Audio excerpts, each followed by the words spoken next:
pemirsa, terima kasih Anda masih bersama kami di Cerita Wanita. Kandi, kalau gini kita tahu kasus yang saat ini banyak sekali juga diperbincangkan adalah tentang keamanan perempuan di ruang publik. Baru-baru ini banyak sekali perempuan yang memberikan aduan bahwa mereka merasa tidak aman saat menggunakan angkutan umum misalnya. Nah, ini tanggapan kakak seperti apa dengan kasus ini? Ada beberapa opsi ya yang pernah ditanyakan kepada Komnas Perempuan untuk mengatasi persoalan pelecehan seksual di penggunaan transportasi secara khususnya.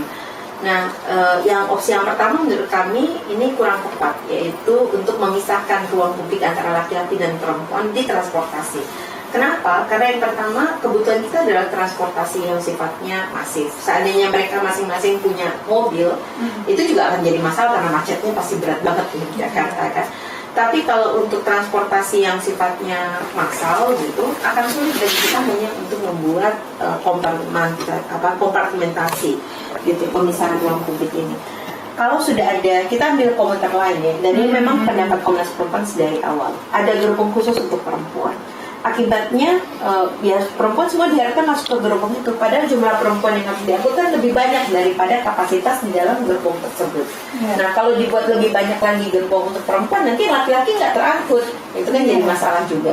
Kalau yang perempuannya nggak terangkut di gerbong yang perempuan, masuk ke gerbong yang laki-laki, terjadi kekerasan seksual, bentuknya pelecehan, nanti yang perempuan yang disalahkan. Kalau nggak mau terjadi di gerbong perempuan dong, jangan pergi ke gerbong yang campur gitu. Jadi ini bukan solusi sebetulnya, meskipun dia bisa dianggap sebagai cara ad hoc sementara waktu yang tidak bisa dipertahankan berpanjang-panjang gitu, harus ada solusi lainnya.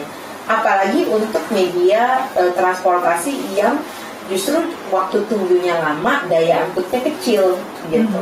Nah, karena itu sebetulnya salah satu yang sangat penting adalah memperbanyak atau memperbesar daya angkut itu sendiri. Nah, tentunya kan sulit juga karena pada masa-masa office hour gitu ya, orang bilang jam-jam kantor itu kan pasti lebih banyak ya, akan mungkin berdesak-desakan dan yang lainnya itu. Karena itu kecepatan angkutan untuk hadir, daya angkut yang lebih besar itu akan juga turut menjawab persoalan tadi.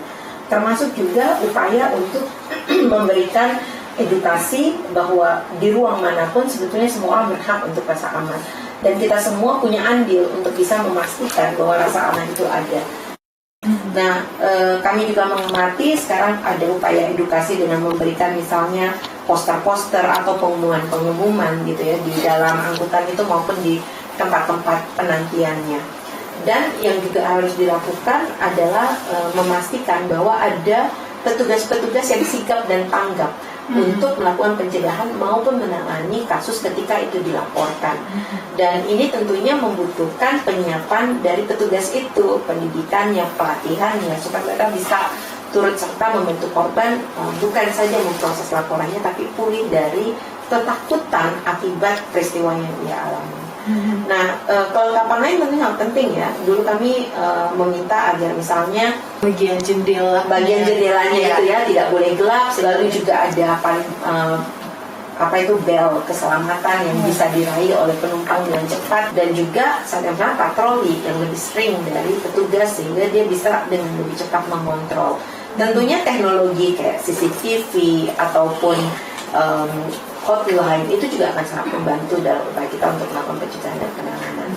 Iya, Kandi, kalau tentang pelecehan di ruang publik, ini seringkali yang terjadi stigma di masyarakat itu mengarah ke korbannya. Justru seringkali kita dapatkan adalah komentar, itu karena baju perempuannya aja, makanya seperti itu. Jadi ada pembenaran perempuan bisa dilecehkan karena bajunya. Nah, ini kalau tanggapan kakak dengan stigma-stigma seperti itu seperti apa? Sebenarnya kalau dilihat dari kasusnya tuh mau pakai baju apapun si perempuannya bisa aja jadi korban ya.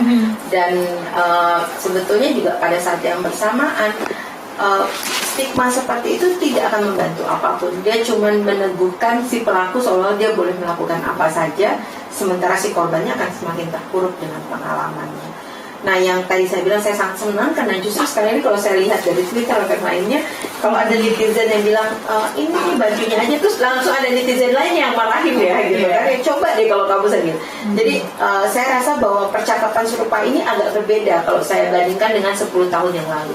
Dan ini mengindikasikan bahwa dari waktu ke waktu sebetulnya masyarakat kita bertumbuh mulai lebih memahami apa itu kekerasan seksual dan mulai mengambil tanggung jawab yang lebih aktif untuk turut serta memastikan ada upaya perlindungan bagi korban. Dan ini sinyalemen baik yang justru harus ditangkap oleh pemerintah, diperkuat sehingga kita bisa menjadi satu ekosistem yang membangun ruang publik yang aman bagi semua.